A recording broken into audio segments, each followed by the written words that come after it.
You're watching Strictly Security. Thank you for staying with us. The newly sworn-in Israeli government took over just as the year 2022 turned into 2023.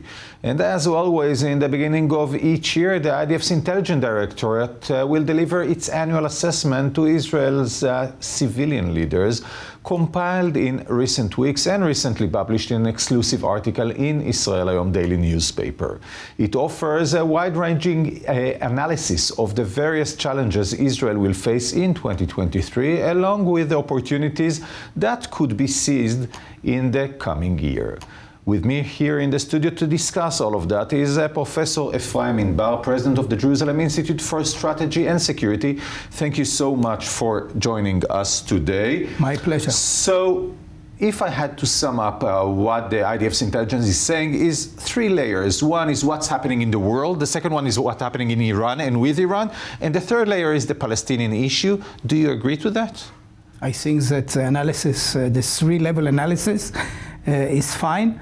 I read your report, of course, and I disagree with your assessment about Iran. What you're saying is, A, Iran is not likely to try to break or into reaching and into being a nuclear state. That's one side. And the second side is that Iran will try to play the game all around in the Middle East and beyond, and Israel should be prepared to that. First of all, Iran is progressing all the time. And when they'll see an opportunity to break out and acquire the nuclear weapon, they'll do that. We really don't know exactly what are the circumstances in which such a political decision will be reached in Tehran. Therefore, I think we should be more cautious, actually, about the possibility of Iran becoming nuclear. Second, the prognosis of the intelligence services is, to my surprise, that we need a new agreement in which the international community will try to bargain a new deal with Iran, in which they'll offer a reduction in pressures, economic sanctions, in exchange for some kind of undefined, maybe you know what they said exactly, in progress in Iran. This is, to some extent, I would say, even naive approach. We cannot expect the international community really to do much about Iran.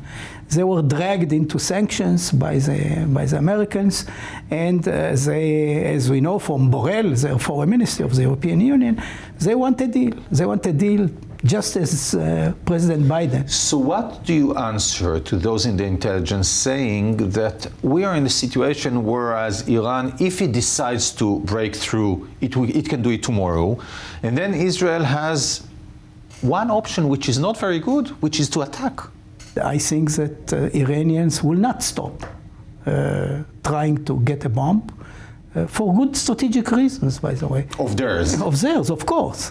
And therefore, the only possibility to stop them is by destroying their nuclear infrastructure, the key elements in this infrastructure.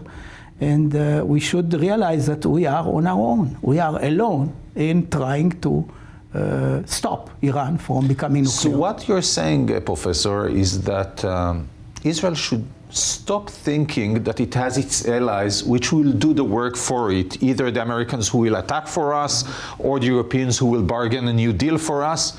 It's our game. We have to play it. Right.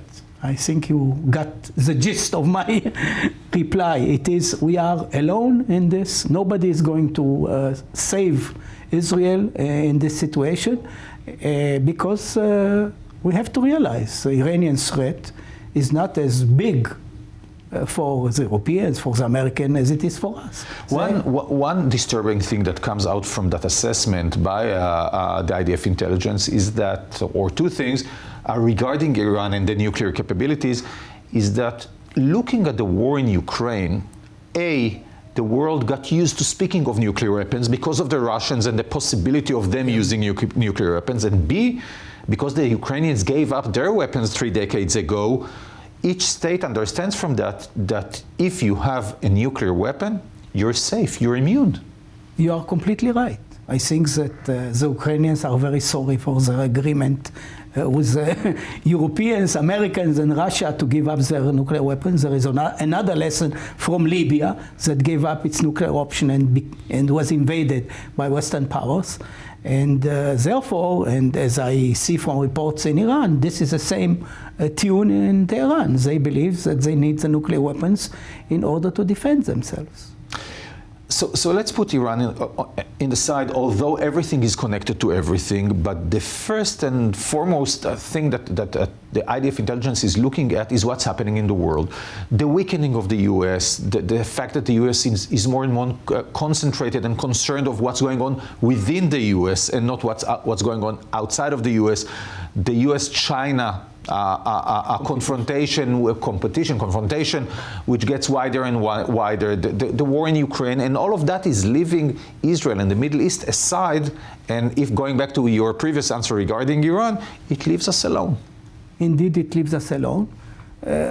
On one hand, maybe it's good that we are not at the center of attention of the world for a while, and it is China. But the American trend is, of course, of major consequence for Israel.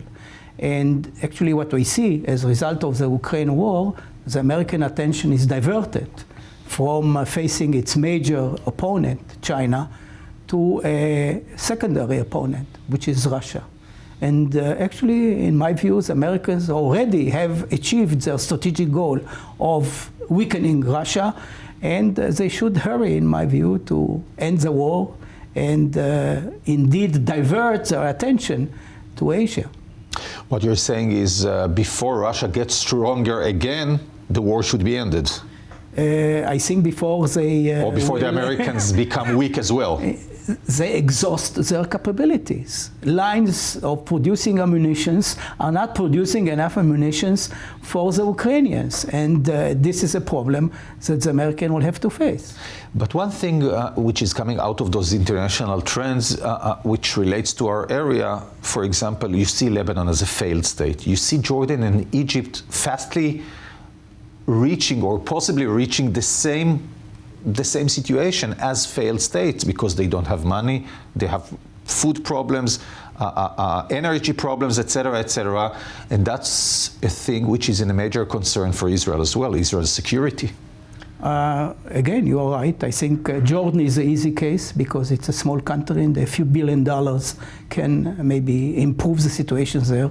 Of course, Egypt is a country of a different order, over 100 million people. And here, I think America needs the support of the Gulf states in order to stabilize Egypt. And unfortunately, the Saudis are not very happy with the Biden administration. We've seen how they behave toward the president during his visit here. And we should, as Americans, should pay attention to improve the relations with the countries that can help Egypt. And what should Israel do looking at Egypt, looking at Jordan, even looking at Lebanon, which of course we're in a state of war with but we don't want any escalation with? I think that Israel is working toward greater stability of Egypt, particularly in Washington, trying to through some of the criticism which is voiced particularly by the progressives on the Hill. And the same is true also of Jordan. We are a good lobbyist for those states because it's our interest to maintain stability in those countries. Egypt is the largest Arab country. Jordan is a huge buffer state with the longest border with Israel. So Israel has a clear interest in preventing destabilization of those countries. In looking at Lebanon, there was this major issue a couple of months ago regarding the energy fields, the gas fields in the Mediterranean, and this this deal that created a lot of talks in Israel. As far as we hear, the new prime minister, the new Benjamin Netanyahu, he's going to stay with the deal. He's not going to cancel it, unlike what he said before the elections. But is that deal and the outcome of the deal good for Israel's and the region's stability? I doubt it. Obviously, Hezbollah is interested in having more money and stabilizing to some extent the Lebanese very bad economic situation.